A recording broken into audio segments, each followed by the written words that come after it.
En MCA Canal estamos convencidos que conversar hace bien, y si lo hacemos de forma positiva, entonces es mucho mejor.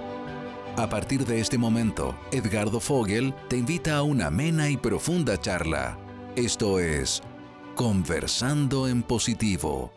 ¿Cómo están, queridas amigas, queridos amigos? Un abrazo muy grande, les habla Edgardo Fogel. Estamos en una nueva edición de Conversando en Positivo, acá en MCA Canal desde Chile. Un abrazo muy grande, especialmente a todas las personas que pueden estar pasándolo mal en estos momentos, sufriendo, algunos enfermos, y también muchísimas personas que están como abriendo los ojos en esta nueva humanidad un poco que está desarrollándose, abriéndose, dado todas las situaciones que vivimos. Así que muy bienvenido. Este programa también tiene ese sentido, el seguir haciendo aportes constructivos para que vayamos abriendo los ojos, adecuándonos a todo lo que está sucediendo y las nuevas oportunidades también que nos genera esta transformación global que hoy día vive este mundo. Y para eso tenemos un gran invitado que ya estuvo con nosotros en MCA Festival hace un par de años, pasa muy rápido el tiempo, un gran inspirador de muchísima gente. Él es Shivagam, él nació en España, en las Islas Canarias, hoy vive en Ciudad de México, es un gran maestro espiritual, yo diría, de esta época, muchísimos años ya de experiencia, quizás, no sé, quizás 20 años de experiencia impartiendo clases y conferencias. Pertenece a la tradición budista Mahāyāna, no sé si está bien el maestro, si está bien dicho, es Dharma Acharya, que es maestro de la sabiduría de esta tradición, es responsable, segunda cabeza, o quizás responsable ya hoy día a nivel mundial, de preservar y expandir esta sabiduría. Muy bienvenido, qué rico verte nuevamente. ¿Y cómo estás, Shivagam? Gracias por recibirnos. ¿Qué tal, Edgardo? Es un auténtico placer platicar contigo, siempre es muy agradable. Como bien dices, ya hacía pues unos añitos que no coincidíamos, pero bueno, pues Sí. mira, la pandemia nos vino a volver a unir de nuevo, ¿no? Así que pues muy contento de estar aquí, muy contento de platicar contigo, con tu auditorio. Y bueno, solamente el nombre de la tradición siempre es muy complejo, Sí. se llama Mahāyāna, pero no importa cómo le llamen. Y aquí en México le Mahāyāna. dicen, ajá, sí, aquí en México le dicen Maharia, porque es más fácil de pronunciar, pero está bien, no es algo que sea importante. Ah, pero igual, Mahāyāna. ¿Y tú sigues, estás como cabeza o segunda cabeza ya a nivel mundial de preservar esta sabiduría? Sí, digamos que en nuestra tradición budista tenemos los cargos que son los oficiales. Somos 5 oficiales que somos los que pues más o menos vamos dirigiendo por donde se va moviendo la tradición. Y en ese sentido pues está el Mahacharya, que digamos que es pues como el Dalai Lama, por así decirlo, que es Mahavajra. Luego está el Dharmacharya, que soy yo. Luego está yo me encargo de la sabiduría, de mantener la sabiduría y de formar a nuevos sacerdotes. Luego está el Balacharya, que se encarga de toda la parte de el poder, de intensificar todas las prácticas. Y luego están otros 2 oficiales que se encargan de la relación entre todos los sacerdotes, entre todos los miembros y los participantes de la tradición, ¿no? Entonces, pues sí, en ese sentido yo soy, digamos, la segunda cabeza oficial de la tradición. ¿Y cuántos seres humanos, cuántas personas hoy día siguen esta tradición, más o menos? Pues no tenemos un número exacto porque es muy difícil. Calculamos que directamente que hayan participado en nuestros eventos pues son como alrededor de 100, 200 mil personas y que pues hayan aprendido algo, por ejemplo, a través de mi canal de YouTube o así, calculamos que están alrededor de los 5 millones más o menos. Mira, ¿y hay muchas tradiciones en el budismo? Sí, hay Sí. muchísimas tradiciones. Normalmente la mayoría de nosotros tenemos alguna, como un núcleo común que es muy parecido y luego empiezan a haber algunas variaciones, ¿no? Algunas diferencias, pero que para mí no es tan importante esas diferencias, puesto que budismo quiere decir, entre otras cosas, pues ser uno, buscar esa unidad y no entrar en una competencia de quién es mejor, ni todo ese tipo de cuestiones, sino bueno, pues cada quien, digamos que cada tradición se ha basado en desarrollar pues el budismo de una manera determinada, y eso marca esas pequeñas diferencias, ¿no? Y en ese aspecto, ¿cuál es la esencia del budismo y cuál es el budismo que tú de alguna forma estás practicando y también instruyendo a tantas personas durante tantos años? Me imagino que miles de personas que hayas instruido. Pues mira, hay muchas diferencias. Como digo, hay una parte muy común, ¿no? Que es la manera en la que manejamos el sufrimiento, el desarrollo de la compasión, todo este tipo de cuestiones es común, yo creo que en todas las tradiciones budistas que conozco. Pero en la nuestra, una particularidad importante es que no estudiamos solamente budismo, sino que, por ejemplo, yo soy swami hinduista. La palabra swami quiere decir como obispo, pues también tengo la ordenación como obispo hinduista y tengo estudios muy profundos del catolicismo y la cábala. De tal manera que estoy formado en 4 religiones diferentes y eso me ayuda a poder expandir mi mente, ¿no? Sakyamuni Buda en el Sutra del Loto, no sé si es el capítulo 8, a veces me falla un poquito la memoria, habla de las medidas expeditivas. Y en ese capítulo Buda explica cómo tenemos que ser capaces de adaptar nuestras enseñanzas y nuestra sabiduría pues a los tiempos que van cambiando, a la persona que tenemos delante, a la cultura, al nivel económico. Tenemos que ir adaptándolo, no podemos ir con un mismo mensaje a todo el mundo porque no todo el mundo lo va a recibir de la misma manera. Mm. Entonces, el hecho de que yo esté formado en 4 religiones me permite que puedo trasladar enseñanza a personas católicas, o a hinduistas, o a cabalistas, o a budistas. Pero además, como tengo esa apertura mental y nada en mí cree que el budismo es lo mejor y es lo único que funciona, pues también puedo dar clases a personas ateas y no hay esa intención como de tratar de convertir a nadie en ninguna religión, ¿no? Sino es una manera de poder llegar a más personas, de adaptar la sabiduría y de abrir nuestra mente. Porque cuando una persona solo estudia una única técnica, con mucha frecuencia empiezan a ver comportamientos, pues de alguna manera sectarios, ¿no? Como esto es lo mejor, esto es lo único que funciona y todo lo demás está mal. Y esa no es la realidad, no existe una técnica que sea la mejor del mundo. No podemos ser tan cerrados mentalmente, ¿no? Entonces, esa es, digamos, una de las principales diferencias que tenemos con otras tradiciones budistas. De hecho, son estas 4 religiones, pero también tenemos conocimientos básicos del taoísmo y pues estamos muy, muy abiertos a cualquier filosofía que lleve finalmente pues al despertar de la conciencia, a la iluminación, al ser feliz con nosotros, con el entorno, con los demás seres y con todo lo que nos rodea a final de cuentas, ¿no? Sí, correcto. O sea, te vas adecuando un poco también a los tipos de personas que van solicitando o necesitando más información. Ujú. Y bajo ese punto de vista, Shivagam, ya con tu experiencia y con lo que has vivido tú también, yo creo que de alguna forma la sabiduría o la verdad está en todos, ¿no? No es que una, digamos, una religión o una filosofía como que tiene el dominio del conocimiento. ¿Cómo lo ves tú? Exactamente, eso fue otra de las cosas que a mí me aportó estudiar 4 religiones. Yo cuando nací, por cuestión de cultura, de mis padres y de todo, pues nací en un entorno católico. No un entorno católico extremista, pero pues sí me bautizaron, hice la primera comunión, íbamos de vez en cuando a misa, nada obligado, nada extremo, pero sí con ese, digamos, trasfondo religioso, ¿no? Según fui creciendo y llegué a la adolescencia, y descubrí que yo era homosexual, pues entré en un conflicto muy grande con la iglesia. Empecé a odiar la iglesia por completo. Y eso me llevó a alejarme por completo de Dios, de la iglesia y de todo, porque yo estaba convencido de que Dios estaba en contra de la homosexualidad, cuando Jesús nunca dijo nada de eso. Eso lo Mm. dice la iglesia, pero no Jesús. Y entonces eso fue lo que me llevó a buscar otras alternativas, ¿no?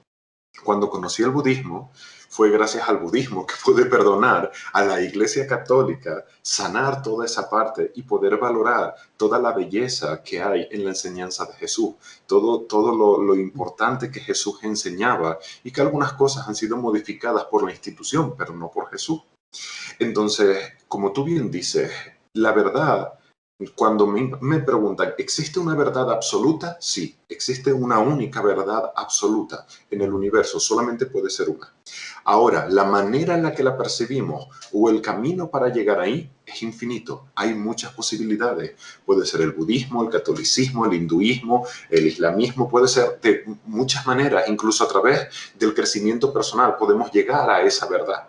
Entonces, verdad sí que solamente hay una, pero luego hay muchas maneras de llegar ahí y luego hay otra cosa. Cada uno de nosotros vamos a percibir la verdad de una manera diferente. Si yo te pongo, por ejemplo, te muestro el canto de lo primero que agarré, que es mi libro. ¿De qué color es esto? Oye, pues, ¿de qué color es? Es una realidad absoluta. Es de un color. Ahora, hay quien lo va a ver color salmón, hay quien lo va a ver color rojo, hay quien lo va a ver color rosa. La realidad es una, es del color que es. Pero luego lo vamos a percibir más o menos parecidos, pero con sus diferencias. Ahora, a nadie se le ocurriría decir, es amarillo. No, amarillo no es. Entonces, dentro de esa gama, desde el rosa al rojo, salmón, es como una zona gris donde va a depender de nuestra percepción. Bueno, pues cuando contemplamos la verdad del universo es igual. La verdad es una. Pero cada uno de nosotros la vamos a percibir de nuestra manera y eso es lo que muchas veces llamamos que cada uno tiene que encontrar su propia verdad. No, encuentras la verdad, pero desde tu punto de vista. Cierto, cierto. Y esas resonancias que tú vas transmitiendo tienen que ver también con los niveles de conciencia de cada una de las personas, ¿no? Sí, el nivel de conciencia indudablemente hace que percibamos con más nitidez, con más claridad. Cuanto, digamos, nuestro nivel de conciencia sea más inferior, pues tenemos más dolor, tenemos más sufrimiento, tenemos más resistencia que se van poniendo como entre medio y incluso hay un momento en el que cuando estamos muy deprimidos, muy tristes, hay tanta basura entre medio que literalmente no podemos ver ni percibir lo que puede ser esa verdad, ¿no? Y es ahí donde viene la parte pues, del crecimiento personal, de la meditación, de la espiritualidad, para limpiar todo ese camino, para primero que nada sentirnos bien con nosotros mismos, sentirnos felices, aceptarnos, amarnos, aprender a hacer lo mismo con los demás y a partir de ahí pues seguir en ese camino de evolución hacia nuestra propia pues iluminación o liberación, dependiendo de lo que cada uno quiera lograr y buscar en esta. Y ahora para... sí, ¿me escucha? Sí. Sí, perfecto. Te escucho. Para... cuando tú hablas de niveles de conciencia, también de una otra forma se puede decir que estamos muy dormidos, que estamos muy programados y que como que es la primera valla a saltar, el empezar a darnos cuenta que estamos funcionando como sonámbulos en esta vida. Fíjate que Sakyamuni Buda definía la evolución, los niveles de conciencia en 10 pasos. Y antes de entrar en esos 10 pasos, él definía que habían unas 3 posibilidades, unos 3 estados previos. Y después de esos 10 pasos, pues habían otros procesos de los que hablaba muy generalmente. Entonces, es lo que se llaman los bhumis de Sakyamuni Buda. Y nosotros en nuestra tradición lo que hicimos fue agarrar esos 10 bhumis, contar los 3 anteriores, los siguientes, y salen un total de 22 pasos de la evolución. Entonces, como tú bien dices, ese estado de sonambulismo es uno de los primeros niveles de conciencia, es uno del primer paso. Te explico. El primer paso cuando cualquier ser humano nace está en el estado que llamamos un animal. Lo único que nos importa es sobrevivir. Y eso es lo que vemos pues, en los bebés, en los niños recién nacidos, que no tienen un gran nivel de conciencia, sino lo que hacen es pues, sobrevivir y no hay más. Según empezamos a crecer, a madurar, etcétera, etcétera, nos convertimos en lo que llamamos un seguidor gris o ese zombie. Nosotros le cambiamos la palabra de zombie a seguidor gris porque habían personas que se sentían como ofendidas, ¿no? Cuando le decíamos, estás en el nivel de conciencia de los zombies. Y decían, oye, ¿qué pasa? Si por lo menos estoy vivo, ¿no? Entonces, pues le cambiamos a un nombre un poquito más suave, que es seguidor gris. Un seguidor gris es una oveja que sigue la manada.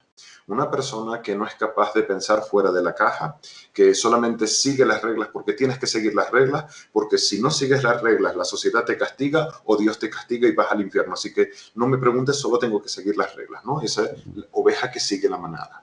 Pero ¿qué es lo que pasa? Que el alma llega a un punto en donde se cansa y sufre de seguir las reglas, no entiende el por qué. Y entonces ahora se empieza a saltar las reglas. Cuando se empieza a saltar las reglas, descubre el sufrimiento de saltarse las reglas, el karma, las consecuencias legales, todo lo que sucede. Y es ahora cuando el alma se pregunta a sí misma, oye, no entiendo. Si sigo las reglas mal y si no las sigo también, ¿qué pasa? En ese momento que el alma se hace la pregunta de qué pasa, qué hago con esto, pasamos del nivel de zombie o buscador gris a lo que llamamos un buscador espiritual. Y es una etapa en nuestra vida en la que lo que queremos es aprender todo, estudiar todo. Y estamos como en esa necesidad. Excitado, sí. Sí, es esa excitación por buscar conocimiento, sabiduría, practicar, entender, saber acerca de nosotros. Esto es esa etapa del buscador espiritual. A partir de ahí, a través de ese camino del buscador espiritual, lo que vamos haciendo es liberando mucho de nuestro dolor, mucho de nuestro sufrimiento, y es cuando sucede el primer despertar espiritual, que es cuando nos damos cuenta que el drama simplemente no existe. El sufrimiento sí, pero el drama no. Y entonces, si seguimos así, de los 22 pasos que te acabo de describir, el despertar es el paso número 4. En el paso número 5 es donde limpiamos toda la basura y el paso número 6 es la primera iluminación que explicaba Sakyamuni Buda, ¿no? Que sucede cuando conquistamos los apegos y cuando vivimos en un estado de paz y de alegría, pues casi permanente, ¿no? Entonces, luego vienen muchas más cosas, pero digamos que a día de hoy la mayoría de la sociedad se encuentra entre el buscador gris, perdón, sí, el seguidor gris y el buscador espiritual. La mayoría de la sociedad se encuentra en esos dos estados, ¿no? No es cierto pensar que la mayoría de la sociedad está en el estado animal, porque entonces habría muchas más guerras, muchos más asesinatos, mucho más de lo que ya hay, pero estamos como ahí, ¿no? Estamos progresando y estamos evolucionando. Ahora, Shivagam, ¿cómo, igual, tal como tú dices, estamos como metidos en un huevo que es la Matrix en el fondo, y de ahí cuesta mucho salir y estamos llenos de creencias limitantes, estamos con la influencia social que tú decías, la genética, la familia, etcétera, etcétera.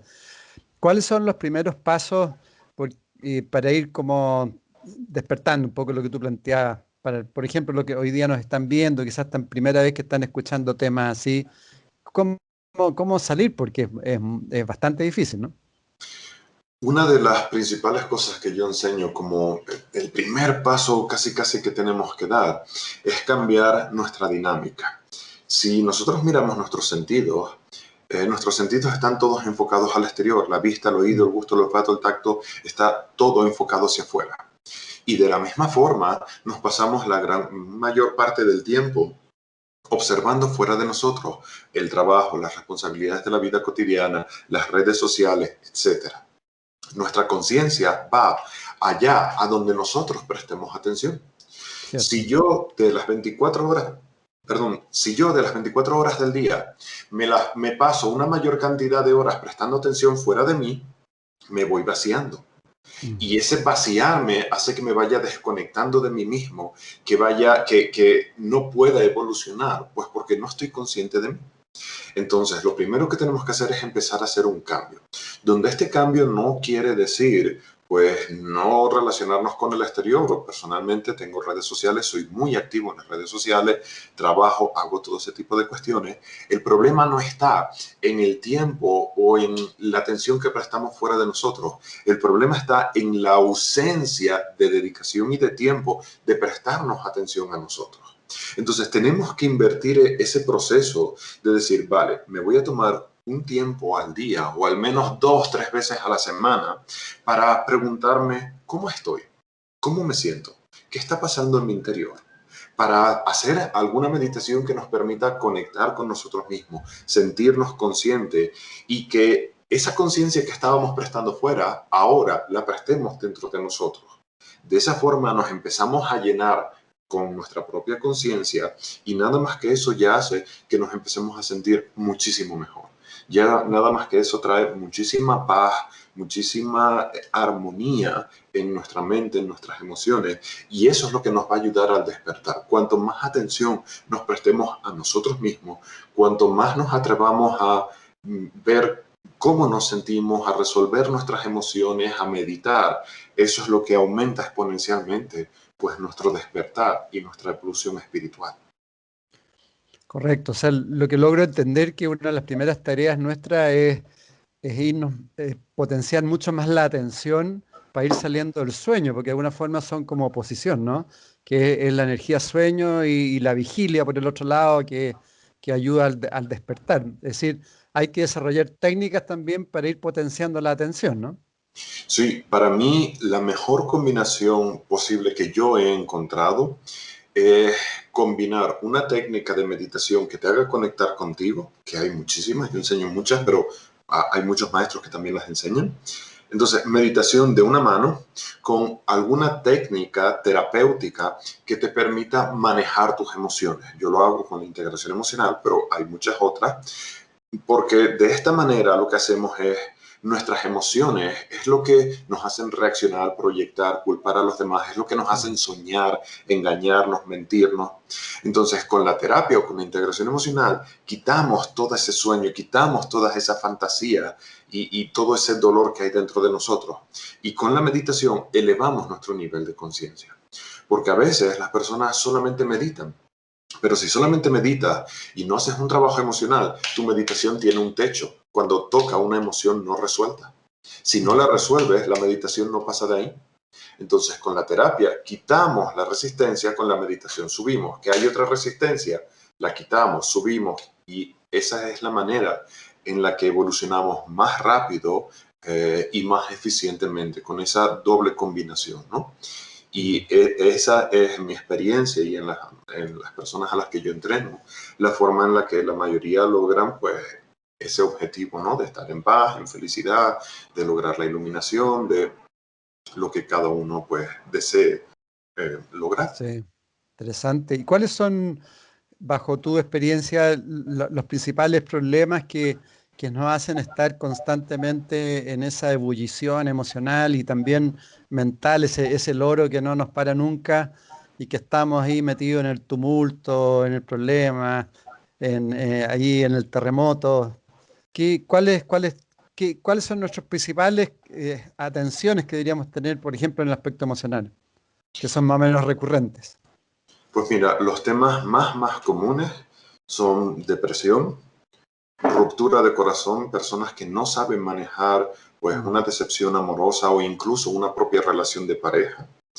Y ahora desde la pandemia ha aumentado muchísimo la ansiedad y los miedos y los pánicos, los ataques de ansiedad y de pánico. Entonces, ¿qué es lo que yo recomiendo aquí? No solamente para la situación actual, sino yo lo recomiendo en general. Y te voy a contar un poco una anécdota mía personal. Cuando yo empecé en todo esto, tenía 17 años. Y empecé porque estaba muy deprimido. Por el bullying, porque no aceptaba la homosexualidad, etcétera, etcétera. Así que empecé a buscar terapia.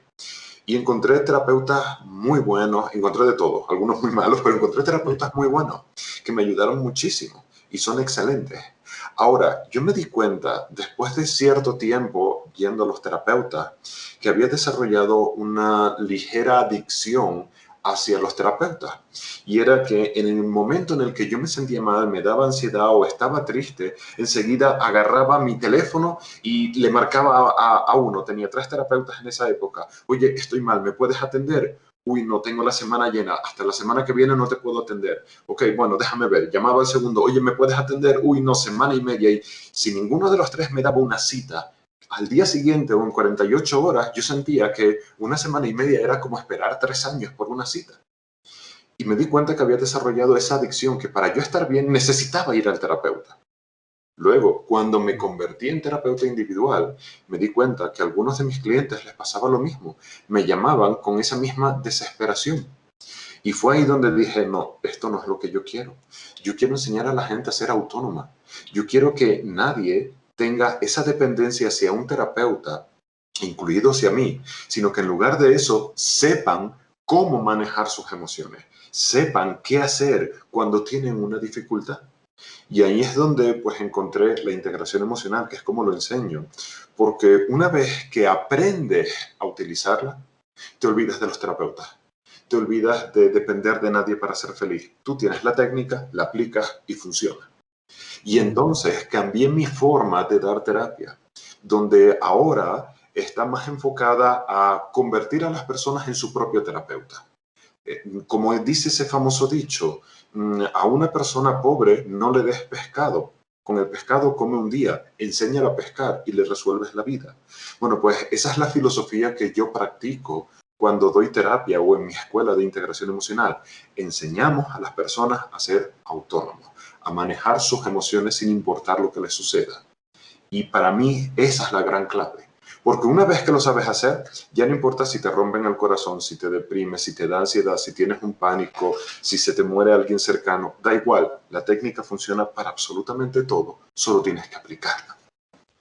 Ahora, Shiva, ahí tiene que ver también, me imagino que no solamente es técnica, sino también es comprensión, porque las depresiones, todos, principalmente lo que yo he ido viendo en tantas conversaciones, es el vacío existencial que uno tiene, ¿no? Es la poca conexión a nuestra esencia, a nuestra alma, a nuestro espíritu. Entonces siempre vamos a mantener ese vacío que se puede llamar depresión, enfermedad, sufrimiento, etcétera. Bueno, no lo vamos a mantener siempre. Como tú bien dices, hay diferentes tipos de depresiones. A veces una depresión puede ser, como te decía, porque alguien perdió a una pareja superficialmente. Luego internamente tiene que ver con esos vacíos existenciales, ¿no? Pero ese vacío existencial que todas las personas llegamos a sentir en algún momento de nuestra vida, a final de cuentas se debe a una desconexión de nosotros con nuestra alma y de nosotros con la fuente original, con eso que llamamos Dios o el origen de la creación o el universo. En el momento en el que nosotros desarrollamos una relación con el alma, de hecho no es desarrollar una relación con el alma, sino es despertar y darnos cuenta que somos el alma. Claro. Y como alma que somos, aprendemos a tener una relación con la parte divina, ese vacío existencial simplemente desaparece. Porque ese vacío existencial no está buscando por la persona ideal, no está buscando una pareja, no está buscando amor, está buscando a Dios. Es lo único que está buscando. Cuando lo encuentra, ese vacío se calma por completo. Cierto. Bueno, hay una gran clave que tú estás planteando y que yo diría que es la gran sabiduría, que en el fondo la divinidad está en nuestro interior. Entonces, si no partimos desde nuestro mundo interno, nunca vamos a poder llegar, digamos, o vamos a poder cubrir ese vacío existencial, ¿no? Sí, así es. En ese proceso de descubrimiento, lo que descubrimos es que nosotros somos seres divinos, que Mm. nosotros somos parte de esa gran divinidad. Y que cuando una de las maneras en las que me gusta explicarlo es si pensamos en un lago, ¿cuántas gotas de agua hay en un lago? Pues podemos decir ninguna o infinitas. La realidad es que el lago es una fuente de agua al completo. Entonces, si ahora de ese lago separamos una cubeta de agua, el agua que está dentro de la cubeta es la misma que la del lago. Y el agua que está dentro de la cubeta no es menos agua que el lago, es menos cantidad, pero la propiedad es exactamente la misma, es agua exactamente igual, solamente que ha sido temporalmente separada. Bueno, pues en esa metáfora, cada uno de nosotros somos una cubeta de agua. Estamos hechos de esencia divina. Somos Dios. No somos el Dios omnipotente y todopoderoso. No somos el gran lago. Somos una cubeta de agua de ese lago. Pero ese agua que somos tiene las mismas propiedades que el gran lago.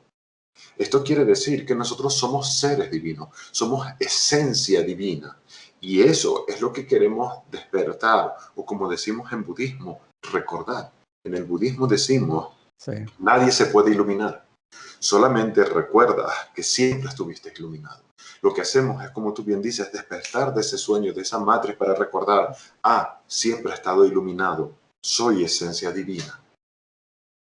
¿Cómo ir saliendo lo que tú planteaste antes, que una de las características de la iluminación o de tener esa iluminación es como el desapego? Y la principal fuente, casi una de las principales fuentes del sufrimiento es la cantidad de apegos que tenemos y en el fondo estamos apegados a lo que no somos. ¿Cómo salir de lo que no somos? ¿Cómo podemos descubrir lo que no somos? Bueno, primero hay una puntualización. Sakyamuni Buda nunca dijo que para la iluminación tuviésemos que desapegarnos, sino que teníamos que aprender a manejar los apegos, conquistar los apegos. Y esto es bien diferente porque existe esa creencia que los budistas vivimos una vida desapegada. Eso no es cierto. Sakyamuni Buda lo explicó muchísimas veces y eso está basado en la primera parte de la historia de Sakyamuni Buda, cuando él se desapega de todas sus riquezas y se desapega de su familia y de todo el mundo y se va a realizar el camino asceta. Pero Sakyamuni Buda practicó el camino del ascetismo o del desapego por un periodo de tiempo muy corto. Luego se dio cuenta que simplemente no funcionaba y regresó al camino medio. Así fue como él encontró y desarrolló la enseñanza del camino medio, que es ni mucho ni poco, en el medio, ¿no? Entonces, la gente ve los apegos como, te lo voy a mostrar, la gente ve los apegos como si fuese una cadena, una cuerda que nos ata y nos une, y por tanto como una carga. Pero tenemos que cambiar la perspectiva de los apegos. Yo explico los apegos en lugar de como una cuerda, como una tubería. Porque en una tubería hay un concepto, hay una sensación de que una tubería está hueca, pero además en el concepto de tubería nos permite darnos cuenta que algo pasa dentro de esa tubería, que hay un fluir, un intercambiar. Y eso es lo que son los apegos. Es gracias a los apegos que yo puedo sentir amor por mi pareja. Es gracias a los apegos que yo puedo sentir amor y cariño por mi familia, por mis sobrinos, por mis amigos, por todo el mundo. Entonces, los apegos es algo absolutamente maravilloso. Si yo cortase los apegos con todas esas personas, no sentiría nada por ellos. Nos volveríamos en personas frías, desconectadas. Y ese no es el camino. Entonces, los apegos son maravillosos. ¿Qué es lo que sucede? En algunas ocasiones, pues la persona que está al otro lado del apego simplemente se va de nuestra vida, fallece, y ahora ya no hay con quien intercambiar, pero nos quedamos agarrados con uñas y dientes a lo que hubo una vez y que ya no está. O en segundo lugar, donde antes fluía amor y cariño por esa tubería, ahora fluye resentimiento, rencor, odio, malas palabras, etc., etc., etc. Y entonces el apego se convierte en causa de sufrimiento. Es ahí donde tenemos que cortar ese apego, soltar y dejar ir. Pero en el resto es algo fantástico y maravilloso. Ahora, si una de las preguntas que me hiciste fue acerca del apego, hay tres tipos de apego: el físico, el emocional y el de la identidad, que es por el que tú me estabas preguntando. Sí. Y este tiene que ver con lo que nosotros creemos que somos, con la imagen y con la identidad que nosotros hemos construido. La mejor manera para destruir ese apego a la identidad, ese es el más difícil de todo. La mejor manera es humillarnos. Pero en ese humillarnos, no hablo de ser duros con nosotros mismos, yo no creo en eso. La palabra humillación quiere decir regresar a la humildad. Eso es lo que quiere decir. Entonces, ¿cómo nos podemos humillar? Si yo me siento que soy un gran maestro porque llevo muchos años en esto y porque mucha gente me conoce y me paran por la calle y shalala, y empiezo a sentirme superior o a apegarme a esa identidad de maestro, lo que voy a hacer es sentarme y contemplar en mi interior. No soy mejor que nadie. No soy el mejor maestro. No tiene nada que ver con todo eso. Todos somos iguales. Y de esa manera me voy a humillar en aquel aspecto en el que me siento superior. Una persona que se siente superior porque es muy guapo, muy atractivo o tiene muchos seguidores, que ahora está de moda en las redes sociales, tiene que hacer ese mismo ejercicio de humillarse por tener muchos seguidores o tener buen cuerpo. No soy mejor que nadie. Las personas con menos seguidores, feas o gordas o lo que quiera que sea, no son peor que yo. Y te autohumillas de esa manera para volver a centrarte, ¿no? Y ese es un aspecto. Y el otro es el tomar conciencia que nosotros no somos nada de todo eso. Yo no soy un maestro espiritual. Eso es mi trabajo. Pero cuando acabe esta entrevista, soy una persona normal y corriente. Entonces, yo no soy ni mi trabajo, ni mi profesión, ni mi nombre, ni mis creencias. No soy nada de todo eso. Eso es solamente una identidad, un disfraz que todos construimos para funcionar en la sociedad. Pero no es lo que somos. Nosotros somos lo que lleva el disfraz, la conciencia, el alma. Y de esa manera rompemos esa identidad. Sí, sí, muy interesante. Y ahí se relacionan dos conceptos que tú de alguna forma lo estás transmitiendo, ¿no? Uno que es aprender a desidentificarse de lo que no somos, y también el famoso tema de ir trascendiendo el ego, porque muchas veces hablamos del ego, pero tampoco sabemos mucho qué es el ego, cómo nos afecta, y cómo nos hacemos amigos de ese ego que también nos sirve para crecer, ¿no? Sí, la manera en la que yo explico el ego es partiendo de su significado básico. La palabra ego en latín quiere decir yo. Y eso quiere decir que es mi individualidad, es lo que me permite existir. Voy a explicarlo haciendo referencia a lo que comenté antes. Puse el ejemplo del lago y de la cubeta en la que separamos una parte del agua. ¿Qué pasa si yo a esa cubeta, si yo quito la cubeta? Si yo quito la cubeta, el agua que está dentro regresa al lago, vuelve a caer en el lago y se mezcla. Claro. Si ese agua regresa al lago, ¿puedes tú decirme qué parte de agua del lago era la que estaba en la cubeta? No, es imposible. Necesariamente necesitamos la cubeta para que una parte esté separada. Si quitamos eso, se acabó. Eso es nuestro ego. El ego es lo que nos permite que tengamos una conciencia individual, que seamos un alma y luego un ser humano. Es lo que nos permite existir.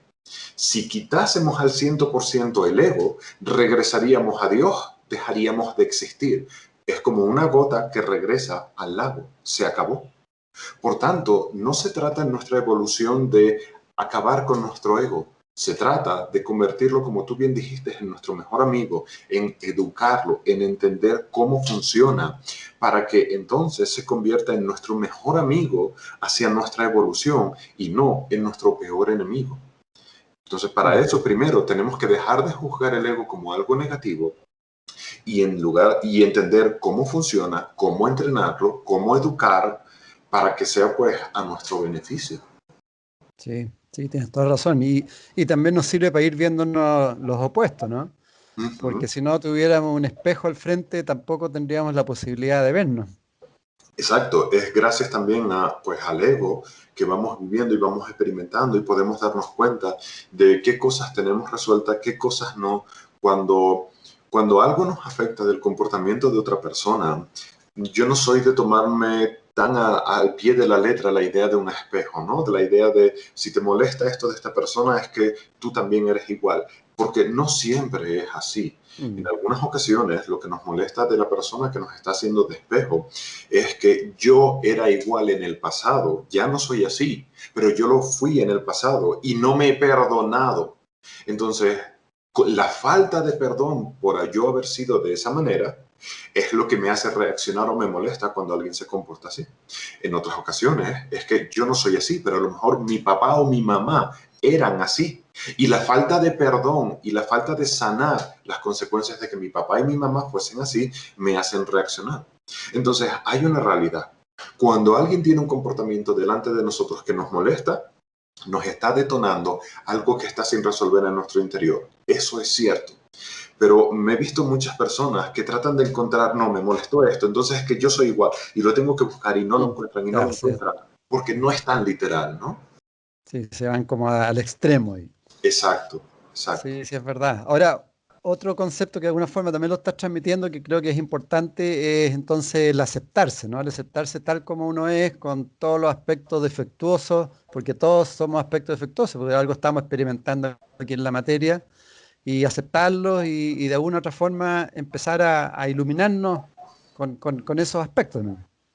Sí, de hecho, pues en muchas terapias de autoaceptación, una de las cosas que hacen es como haz una lista de todo lo que haces bien, enfócate en eso, pues repítetelo, toma conciencia de eso. Eso está muy bien, pero eso es solamente la mitad del proceso. Por La supuesto. realidad está en que nosotros todos tenemos, pues, digamos, un lado oscuro, defectos, problemas complejos, cosas que no aceptamos, cosas que no se nos dan bien en la vida.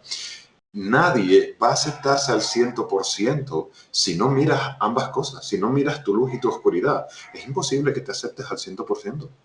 Sí. Entonces, cuando yo hago terapias de autoaceptación, les digo que hagan las dos partes. Mira lo bonito que hay en ti, porque parecería sorprendente, pero hay muchas personas que tienen más facilidad para aceptar lo malo que son, lo desastre que son, todo lo que hacen mal, que para aceptar la parte positiva. Entonces tenemos que hacer ambos trabajos. Todo esto se me da bien en la vida, todo esto se me da mal. Estos son mis virtudes, estos son mis defectos. Me acepto tal y como soy, mirando a ambos. De esa manera es que logramos esa autoaceptación completa. Pero también, Shiva, eh, cuando tú trabajas un defecto, eso te da también una tremenda energía para trabajarte internamente, porque por ejemplo, si yo soy soberbio y me enfoco entonces en la soberbia y logro irme al otro lado de la soberbia, tengo una tremenda fuerza constructiva. Sí, por supuesto. Obviamente, cuando hablamos de trabajar, digamos, lo que llamamos en el budismo nuestros vicios, que son pues esa soberbia o el orgullo o los miedos y todo ese tipo de cuestiones, obviamente lo que hacemos es sanarlo. Se pasa del lado de la oscuridad al lado de la luz, ¿no?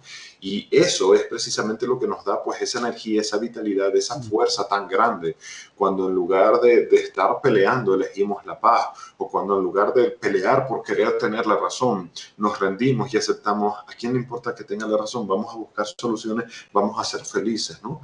Entonces, siempre que conquistamos un vicio, detrás de ese vicio hay un regalo, hay una enseñanza, hay sabiduría, hay poder que ganamos en nuestro favor, ¿no? Y eso es la parte, digamos, del proceso del crecimiento personal y de la terapia.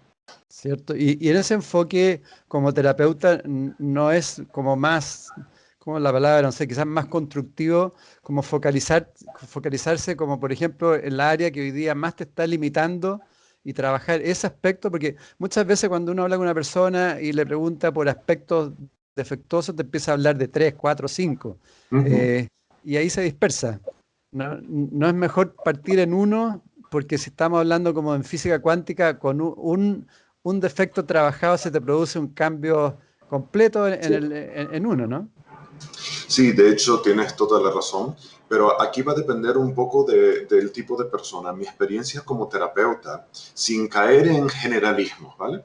Pero es muy común, he visto muy comúnmente que a los hombres se nos facilita más agarrar un problema, lo trabajo, lo resuelvo, cuando lo termino agarro otro, lo trabajo, lo resuelvo y no funciona más hacerlo de esa manera.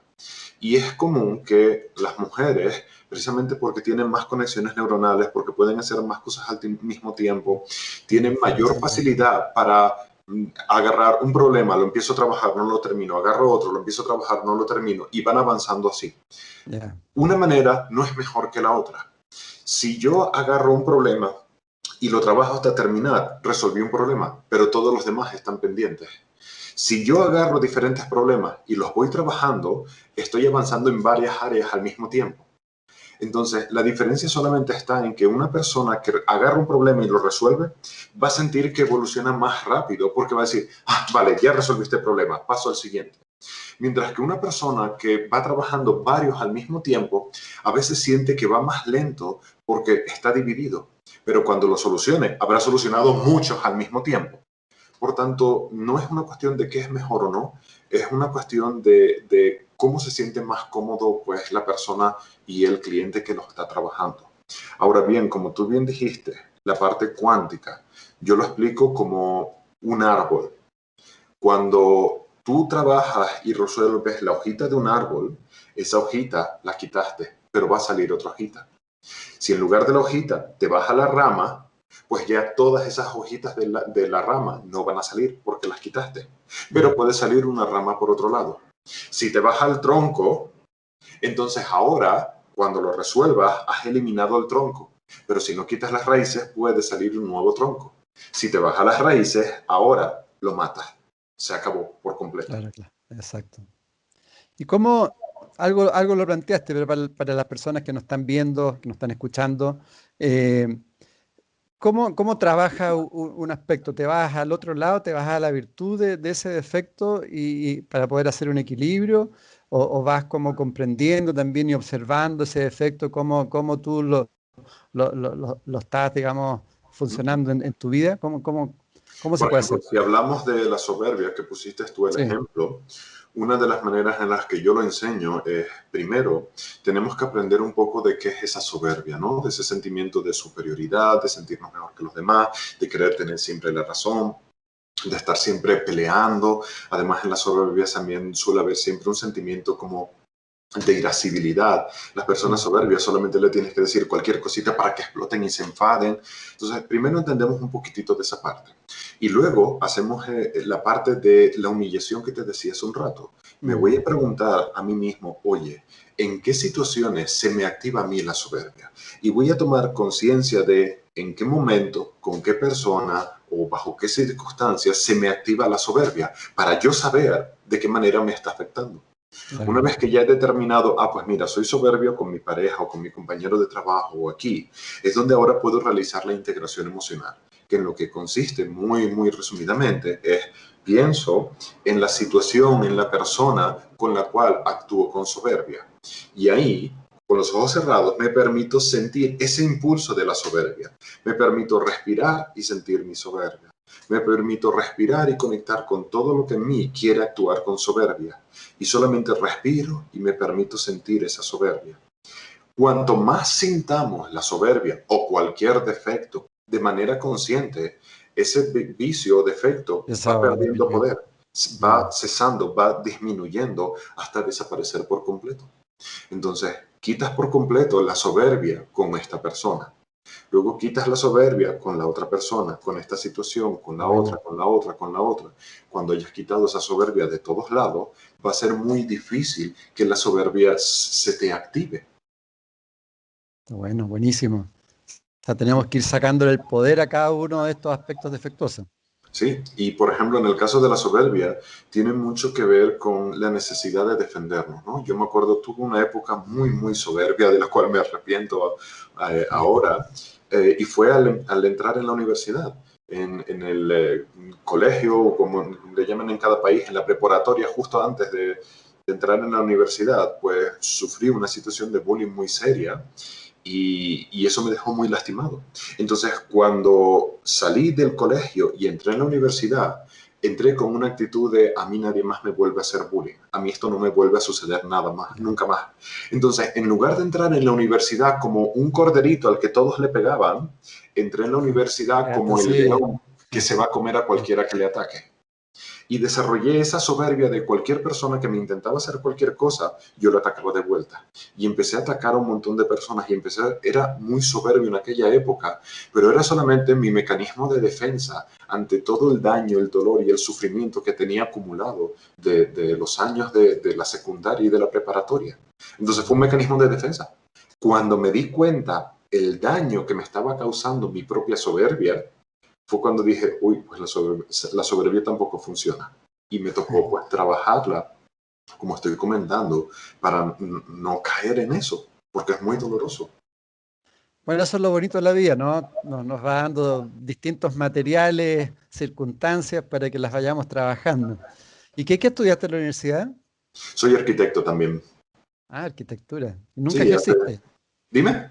¿Nunca ejerciste como Sí, arquitecto? ejercí como unos 3 4 años aproximadamente.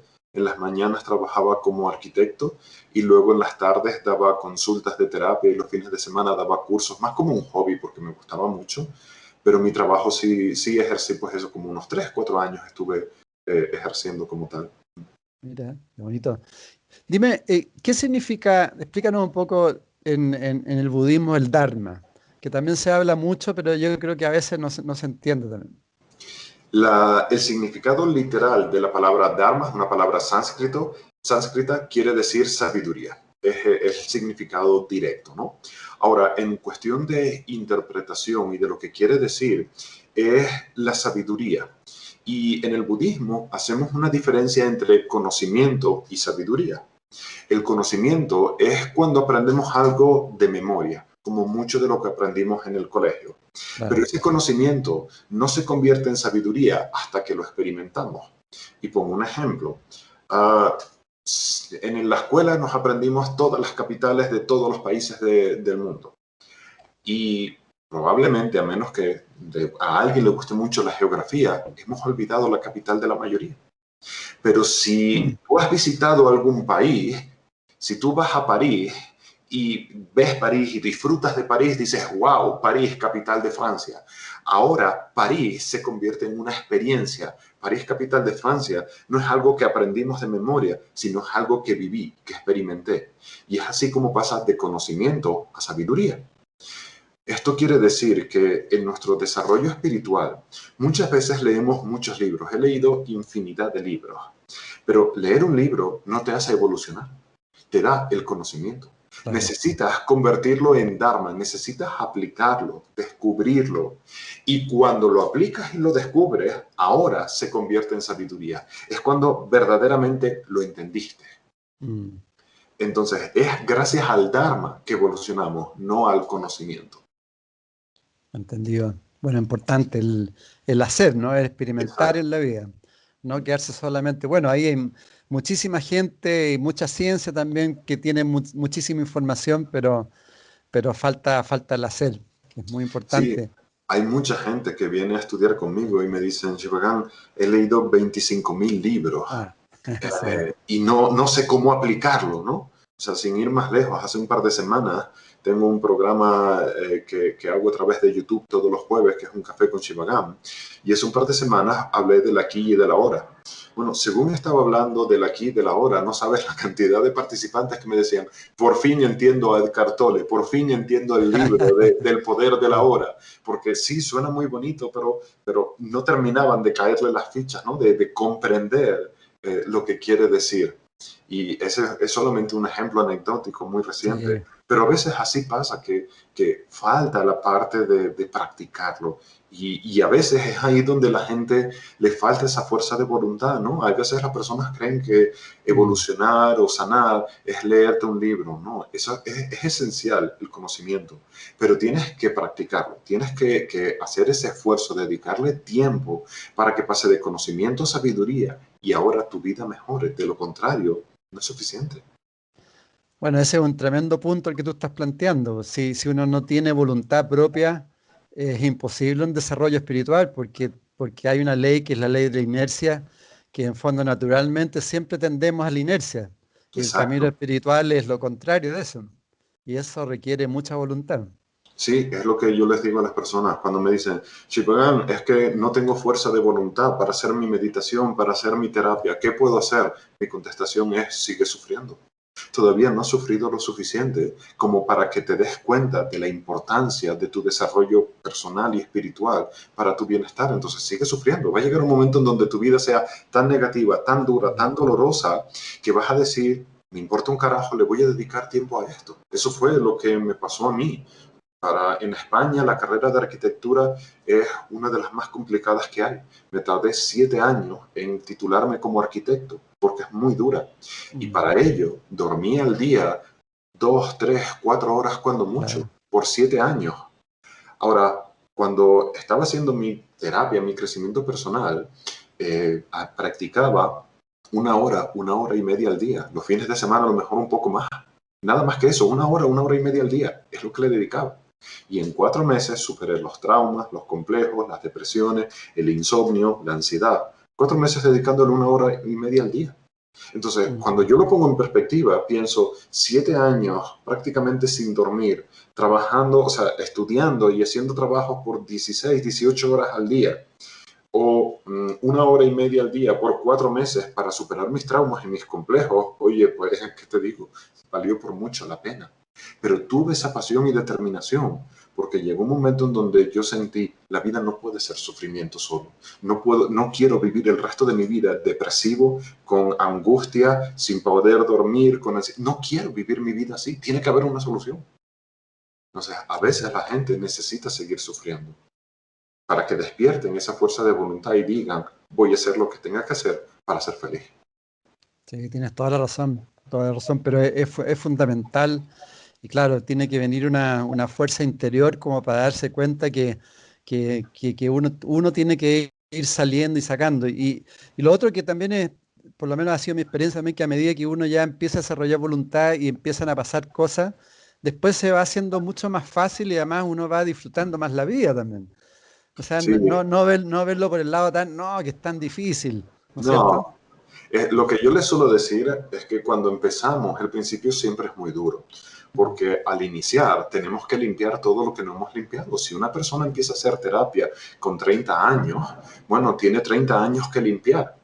claro. Pero una vez que tú limpias, digamos, todas tus experiencias, yo tengo 38 años y a día de hoy no hay ninguna experiencia de mi pasado que me pese o que no haya trabajado o que no haya solucionado. Digamos que estoy en cero. Y eso hace que, como tú bien dices, ahora es más una labor de mantenimiento del día a día, pero ya no es pesado, ya no es duro, ya no es doloroso. Toda esa parte la pasé cuando yo estaba sanando, pues, todas esas experiencias vividas. Y lo que le digo a las personas es, no importa la edad a la que empiecen, si una persona empieza con 50 años, no va a decir, tengo 50 años por limpiar. Pues sí, pero no te va a requerir 50 años por limpiarlo, es mucho más Sí, rápido por ese sí, efecto cuántico que tú comentabas, ¿no? sí, Es sí. mucho más rápido. Pero sí, al principio es más desagradable, es más doloroso y luego se convierte en algo mucho más agradable que incluso disfrutamos. Sí, y además que el inconsciente cuando ve que uno está haciendo, tiene voluntad propia, te va ayudando también en ese desarrollo. ¿Sí? Y empieza a confiar, a creer en uno, ¿no? Sí, el Sí, inconsciente, el ego, todo nos va sí, empujando todo porque van ayudando. viendo lo mejor que nos vamos sintiendo y entonces pues va siendo pues mucho más sencillo, ¿no? También aquí hay otra cosa importante a destacar y es que es importante practicar técnicas que no solo te hagan mirar tu lado negativo y oscuro, Mm, ¿vale? mm, Por ejemplo, mi forma de enseñar siempre nos enfocamos mucho en esa parte oscura de dolor, pero también doy muchos ejercicios, muchas recomendaciones para el otro lado, porque el camino del crecimiento personal no tiene que ser siempre doloroso y desagradable, tienen que haber cosas positivas, tienen que haber partes mm. bonitas también, tenemos que poder pues amarnos y ver nuestras bellezas, ¿no? Entonces es importante que no nos centremos en un camino que nos haga ver siempre lo mal que estamos, tenemos que ver Cierto. también todo lo que estamos viendo. Bueno, ahí entraste en un tema muy bonito, que en fondo lo que yo siempre he visto en el budismo, que es una filosofía muy constructiva y que está muy conectada al amor, ¿no? Uh -huh. A la empatía con el otro, a la A la compasión. compasión, Mm, exacto, sí, exacto. Ese es el camino, esa es la manera más sana de hacerlo, porque si no la gente empieza a desarrollar un sentimiento de culpa y de pesimismo y negatividad hacia ellos mismos, y eso es ponerse más piedras en el camino, es hacerte la zancadilla a ti mismo, ¿no? Todos sí. tenemos problemas, todos tenemos dificultades y estamos en este proceso de sanar, de reconocernos, de aprender, pero tiene que haber una parte bonita indiscutiblemente. Eh, Shivagam, en el Dharma yo también tenía entendido que eso que tenía que ver con el propósito también. O sea, por ejemplo, en Japón está el Ikigai, no sé si has escuchado, que es como es el encontrar el propósito vital de uno, que no necesariamente tiene que ser un propósito de una sola vez a la vida, uno puede tener distintos propósitos. ¿El Dharma no se relaciona también con el tener propósitos en la vida? No directamente, como te Mm, digo, la palabra Dharma literalmente quiere decir sabiduría. Si lo buscas en un diccionario, así es como te va a aparecer. Pero tiene una cierta relación. La idea de que tenemos un objetivo de vida o una misión de vida no es tan así, no es tan real. Si tuviésemos un objetivo de vida o una misión de vida, querría decir que no somos libres, que no tenemos ese libre albedrío. Entonces, no hay que encasillarlo tanto en tenemos que encontrar nuestra misión de vida o nuestros objetivos de vida, porque no es tan real y la gente muchas veces se frustra con eso. La realidad está en que el alma, nuestra conciencia, que es lo que finalmente encarna, tiene pues sus curiosidades, tiene sus preferencias y hay ciertas experiencias de vida que quiere descubrir y experimentar. Pero eso no quiere decir que sea pues nuestra misión de vida. Perdón, mm. que está llegando mi Sí. pareja y las perras ladran. Dame un segundo. Ya. Entonces, vuelvo para detrás para que puedan cortar este trozo. No significa, no tenemos una misión de vida que tengamos que cumplir como tal, puesto que eso va en contra de lo que sería el libre albedrío. Somos libres. Y en esa libertad cada uno podemos elegir lo que queremos hacer. Y está muy bien que cada quien convierta su decisión en su misión de vida, pero eso no significa que esa sea nuestra misión de vida impuesta por el ánimo, o por Dios o por nada de todo eso. Porque si eso fuese así, bueno, entonces todo el mundo estaríamos haciendo exactamente lo mismo. Tú vas a cualquier persona que te dice cuál es tu misión de vida y todos salen con lo mismo. Eres un ser especial, eres un ser de luz, vas a ser un gran sanador, vas a compartir mucho con la humanidad, etcétera, etcétera, etcétera. Yo no he oído a ningún clarividente que le diga a alguien, tu misión de vida es barrer las calles. Todos se van a por lo espiritual. Entonces, sí hay una cuestión que es cierta, por ejemplo, en el alma de cada uno de nosotros, así como pues yo tengo los ojos color café, el pelo negro, barba, etcétera, etcétera, a nivel de alma, nuestra alma tiene unas ciertas propiedades. Y esas propiedades es, por ejemplo, la manera en la que nosotros damos el nombre de alma. En mi caso, Shivagam. Shiva quiere decir compasión, Gam quiere decir expansión. Eso quiere decir que mi alma tiene una cierta facilidad, preferencia por expandir la compasión.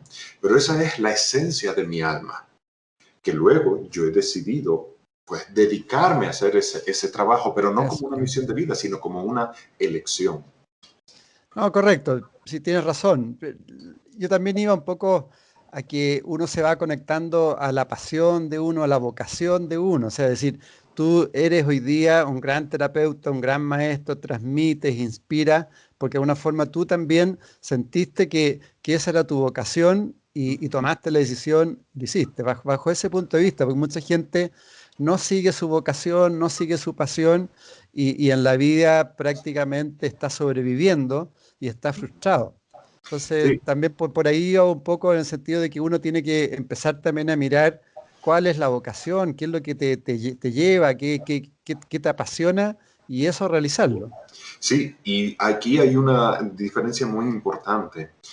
No todo el mundo va a lograr, digamos, vivir profesionalmente de esa pasión, También, sino que claro. lo que yo les recomiendo a las personas es, depende del tipo de persona. Si se la quieren llevar más suave, si no tienen, digamos, ese empuje como para ser emprendedor, etcétera, etcétera, hey, búscate un trabajo normal que pague tus facturas y lo que es tu pasión, hazlo como un hobby, como una Mm, pasión. también, claro. Porque una cosa que muchos no se dan cuenta es cuando tú conviertes tu pasión en tu trabajo, ahora es tu trabajo. Y donde cuando tu pasión lo haces cuando te apetece en tu tiempo libre y sin responsabilidad y sin presión, cuando es tu trabajo, ahora lo tienes que hacer, te apetezca o no te apetezca. Y eso pone muchísima presión. Entonces, hay quienes deciden, como fue mi caso, pues no solamente dedicarme a mi pasión, sino convertirlo en mi único trabajo. Es de lo único de lo que yo vivo a día de Ya. hoy, pero requiere pues mucho más esfuerzo, requiere mucha más dedicación y finalmente si la gente se quiere realizar, sentirse realizados en la vida, puede ser como un hobby, puede ser como algo, tienen su trabajo y luego pues en sus tiempos libres pintan, cantan, dan clases, dan terapia, como una manera de sentirse realizados, ¿no? Pero no tiene por qué Sí. ser su trabajo a priori. Pero estoy completamente de acuerdo. El punto, yo hablo de mi experiencia también, Ujú. es llegar un poco a sentir que uno está haciendo un aporte de una u otra forma a la humanidad, ¿no? No trabajar por trabajar y que la vida pase piola ahí y chao pescado, como se dice acá en Chile. Ajá. Hay una cuestión. Todos de manera innata tenemos un sentimiento de querer colaborar, de querer aportar algo a la Mm, humanidad. Y es por la manera en la que el universo fue creado. Todos tenemos ese sentimiento de querer dar y de querer compartir. Y cuanto más evolucionamos, más se despierta esa pasión y ese deseo de querer compartir con la humanidad, como tú bien comentas. Ahora, lo que yo les digo a las personas es, a veces tenemos un juicio de que al ser personas espirituales, maestros, terapeutas, lo que quiera que seamos, estamos aportando y colaborando más con la sociedad que un barrendero, por que supuesto. un Sí. personal de limpieza o que una persona que trabaja en un banco. Y no aportamos más, aportamos cosas diferentes. Si no fuese gracias a los barrenderos, al personal de limpieza, estaríamos probablemente muertos por la cantidad de bacterias y de infecciones que habrían en las ciudades. Si no fuese por el repartidor de comida, no nos llegaría la comida a la casa. Entonces, no existe un trabajo mejor que otro. No existe un trabajo, digamos, que aporte más o no. Lo que yo le digo a las personas es, en cualquier cosa que te dediques, tienes que ser capaz de apreciar y de valorar de qué manera estás ayudando a la humanidad. Porque si alguien te paga por tu trabajo, sin importar cuál sea tu trabajo, estás ayudando a alguien. Alguien es más feliz por tu trabajo. Por tanto, estamos haciendo exactamente lo mismo. Yo ayudo a ser feliz a través de la meditación y de la terapia, y hay personas que lo hacen a través de vender una camiseta, un celular o lo que quiera que sea. Están colaborando. Y de esa manera, cuando las personas son capaces de valorar y de apreciar eso, se empiezan a sentir mejor consigo mismos, empiezan a valorar más su trabajo y en lugar de sentir que tienen un trabajo tonto, superficial, no, estás colaborando de alguna manera con la humanidad. Si la humanidad no quisiese tu trabajo no existiría, no te pagarían. Estás colaborando.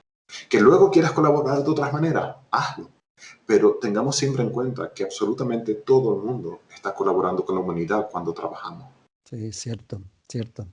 Y bueno, como para ir cerrando, Shivagam, y que tiene que ver con lo que estás planteando y con la vibración, ¿cuál es tu visión de lo que está sucediendo hoy día en nuestro planeta? ¿Referente al coronavirus te refieres? Al coronavirus y al proceso de transformación. ¿Tú sientes que estamos viviendo un proceso de transformación, que estamos viviendo una distopía muy grande y por otro lado una utopía muy potente donde se está generando una transformación de conciencia y de humanidad? Sí. En la vida tenemos diferentes maneras de evolucionar. Una es a través de la elección, de la decisión, que es el bienestar, a través de la alegría, y la otra es a través del sufrimiento. En la mente todos quieren evolucionar a través de la alegría, pero en sus acciones evolucionan a través del sufrimiento. La manera más eficiente que tenemos de evolucionar es a través del sufrimiento. Porque cuando lo pasamos mal, llega un momento en donde nos cansamos y decimos, esto no puede seguir así, tengo que buscar una solución. Entonces, toda esta situación del coronavirus que nos ha sucedido ha venido a hacer un freno de mano, a parar a la población al completo, a parar a la sociedad al completo. Y muchísimas personas, esto les ha llevado a un proceso de introspección, de reflexión, de transformación, de reevaluar sus vidas, sus prioridades. Y esto es algo muy, muy positivo. Gracias a todo esto que está sucediendo, obviamente está teniendo muchas consecuencias negativas, pero hay muchísimas personas que están cambiando, hay muchísimas personas que están aprendiendo a valorar pues cosas más importantes en la vida que lo que era antes, a lo mejor pues cosas superficiales, que se están preguntando acerca de su mundo interior, ¿no? Entonces es algo que es muy bonito, está siendo muy doloroso para muchas personas, pero tengo la firme creencia que es para el bienestar de la humanidad, que de esta la humanidad está dando un salto en su evolución, no tengo ni la más mínima duda. Y además lo vemos en el día a día. Sí. La ley de acción-reacción, ¿no? Que siempre que existe. ¿Y cuál es la visión del budismo respecto a la muerte física? Pues cuando nosotros morimos, lo que muere es, digamos, nuestro ser humano. Pero el alma no tiene un cuerpo, no tiene una vida. El alma no nació. Y como no nació, no puede morir y no puede enfermar, porque el alma es conciencia. Entonces, ¿qué es lo que sucede cuando morimos?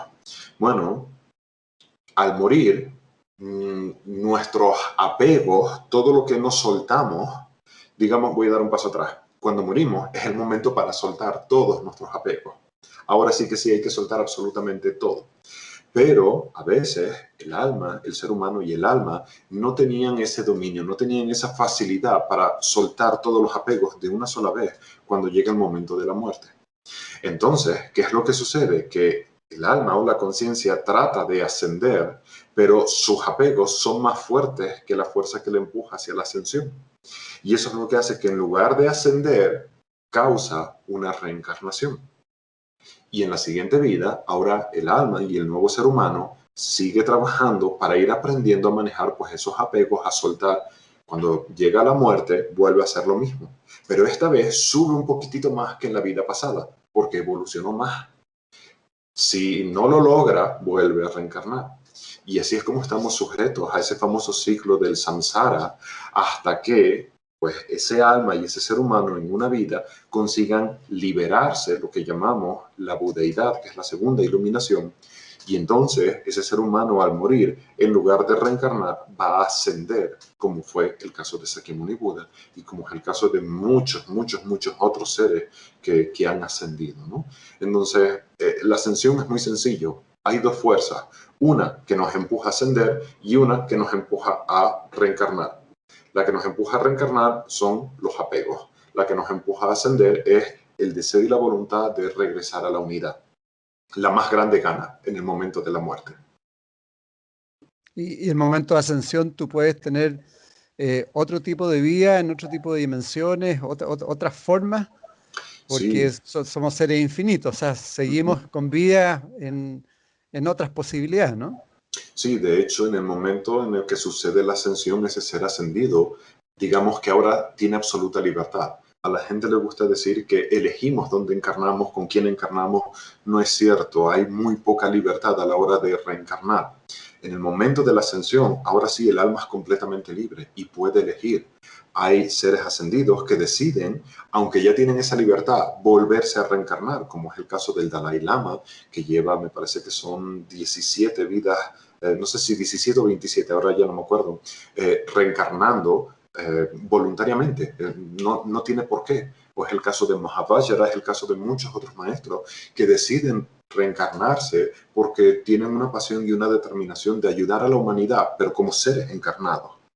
Mientras que hay otros seres ascendidos, como puede ser Jesús, o Buda, o Krishna, o Melquisedec, que decidieron quedarse como seres ascendidos y cuidar de la humanidad desde ese punto de vista, pero esos seres ascendidos ya no cuidan solamente de la humanidad, son mucho más grandes que la humanidad y pueden hacer lo que quieran, pueden crear formas de vida en otro planeta, pueden, o sea, ahí es libertad absoluta para hacer lo que cada uno de esos seres quiere realizar. Y sin embargo, como seres ascendidos siguen evolucionando, pero a una escala que para nosotros como ser humano es inconcebible. Sakyamuni Buda sigue evolucionando como ser ascendido, sigue descubriéndose y avanzando. Sin embargo, las lecciones que ahora Sakyamuni o Jesús están aprendiendo no aplican a nuestra vida humana y es lo que hace que ni siquiera podamos concebirlas, porque están muy lejos de donde estamos nosotros. Y ahí entramos a los conceptos de frecuencia vibratoria y de dimensiones, ¿no? Uh-huh. Sí, por supuesto. Están en la misma realidad, pero en otra frecuencia y en otra dimensión. Sí, Claro.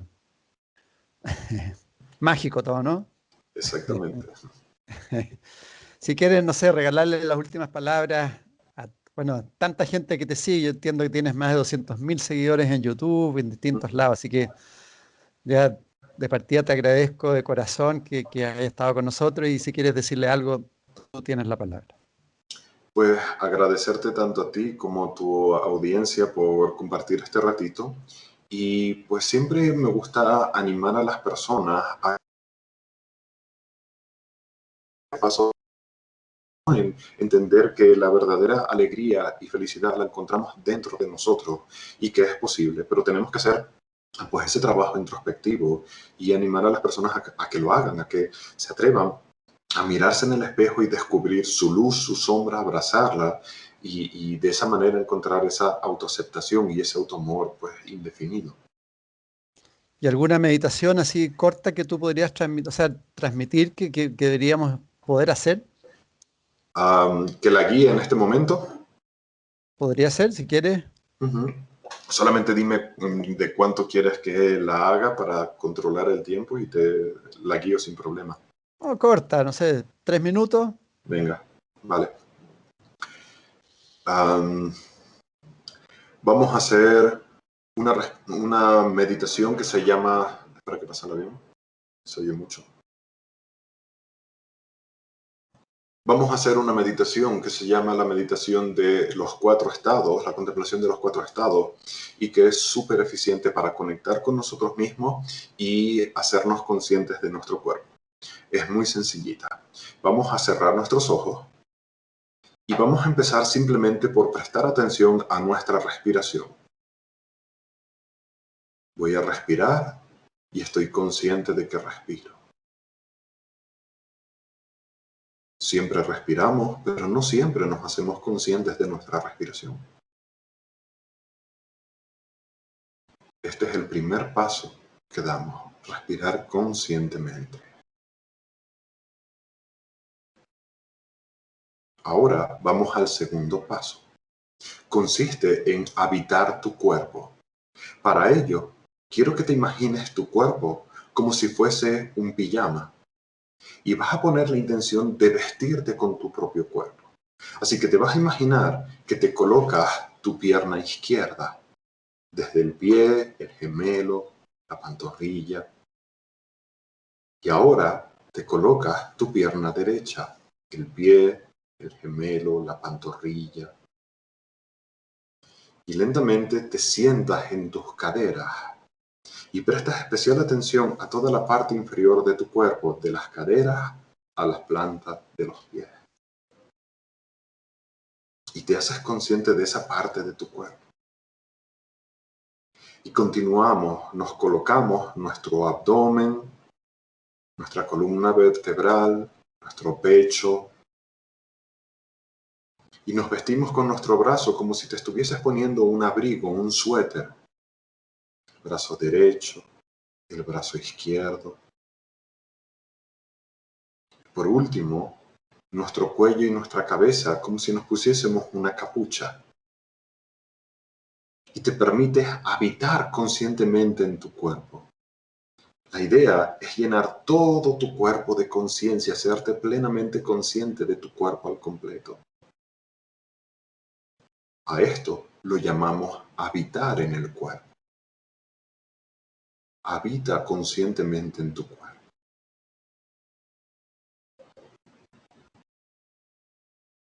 Y ahí, mira a ver cómo se siente. No busques ningún sentimiento específico. Solamente permítete sentir cómo es habitar tu cuerpo.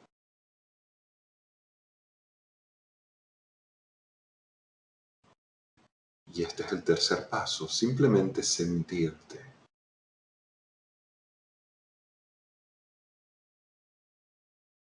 Y el cuarto último paso es observar. Para este, quiero que imagines o recuerdes cuando estás en un mirador contemplando el paisaje, sin ninguna idea en mente, sin ningún juicio, solamente disfrutando del paisaje. Esa actitud quiero que la lleves ahora contigo. Obsérvate, contémplate, libre de juicio, de intención.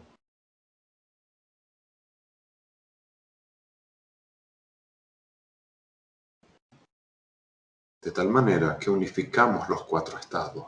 Respiro conscientemente. Habito en mi cuerpo.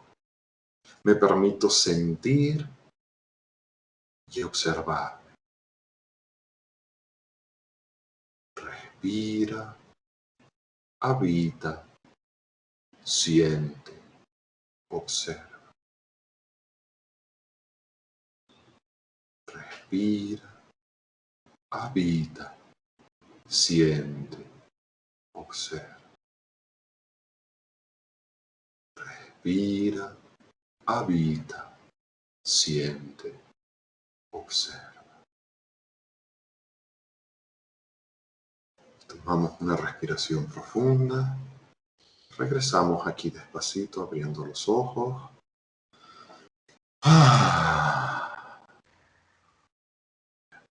Esta meditación nos ayuda primero que nada a conectar con nosotros mismos, como te platiqué hace un ratito, pero sobre todo a traer nuestra conciencia al cuerpo y volver a encarnar. Entonces nos aporta pues muchísima tranquilidad, conexión con nosotros mismos y pues sentir mucha paz y tranquilidad. Maravilloso, maravilloso. Muchísimas gracias. Felicitaciones por todo lo que haces, porque inspira tanta necesidad en estos tiempos. Y bueno, nos veremos en otra oportunidad, seguimos en contacto. Por supuesto que sí, para mí es un gusto siempre platicar contigo. Muchas gracias a todas las amigas, amigos, les deseamos lo mejor en estos tiempos, mucha conexión con su propio ser, con su esencia, y que sean muy felices y amorosos todos, y amorosas. Chao, chao. Gracias, Gilbert. En MCA Canal estamos convencidos que conversar hace bien, y si lo hacemos de forma positiva, entonces es mucho mejor. Edgardo Fogel te acompañó en una amena y profunda charla. Esto fue Conversando en Positivo, un momento de luz para compartir experiencias de vida por MCA Canal, resonando con el alma.